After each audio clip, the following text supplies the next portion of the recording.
రైతు భరోసా కాస్త లీకుల భరోసాగా మారిపోయింది. రైతు భరోసా ఎప్పుడు అప్పుడు అంటూ సర్కార్ నుంచి లీకులే తప్ప రైతులకు పైసలు మాత్రం జమ చేయడం లేదు.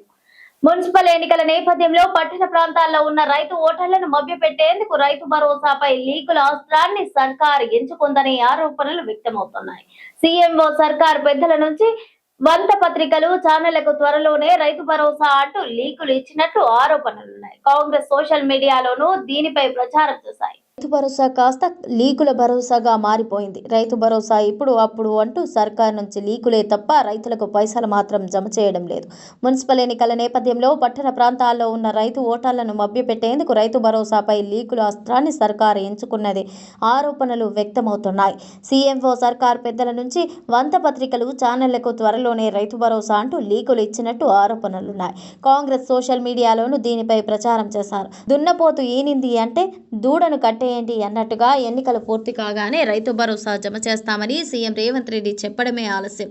కాంగ్రెస్ వంత పత్రికలు పచ్చపత్రికలు రైతు భరోసా పంపిణీకి రంగం సిద్ధమైందంటూ వార్తలు ప్రత్యక్షమయ్యాయి. నెల 17 నుంచి రైతు భరోసా అంటూ ముహూర్తం ఫిక్స్ చేసినట్టుగా వార్త ప్రచురించింది. 17వ తేదీన ముగిసిన ఆంధ్రజ్యోతి చెప్పినట్టు రైతు భరోసా కింద పైసా జమ కాలేదు.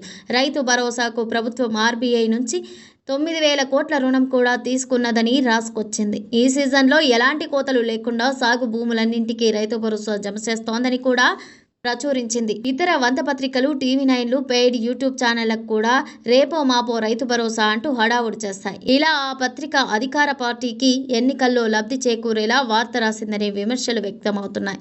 సీఎం రేవంత్ రెడ్డి చెప్పినట్టుగా మున్సిపల్ ఎన్నికలు పూర్తయ్యాయి. ఆంధ్రజ్యోతి చెప్పినట్టుగా 17వ తేదీ కూడా వెళ్లిపోయింది. కానీ రైతు భరోసా రాలేదు. ఎప్పుడు ఇస్తుందో కూడా ప్రభుత్వం నుంచి ప్రకటన లేదు. వాస్తవానికి ఇప్పటికే యాసంగి సాగు ముగింపునకు చేరింది. రైతులు రైతు భరోసా కోసం ఆశగా ఎదురు చూస్తున్నారు. పెట్టుబడి కోసం వ్యాపారుల వద్ద అధిక వడ్డీకి అప్పులు తీసుకొస్తున్న పరిస్థితి ఏర్పడింది. రైతులు ఇంతలా ఇబ్బందులు పడుతున్నా ప్రభుత్వానికి పట్టింపు లేదనే విమర్శలు వ్యక్తమవుతున్నాయి.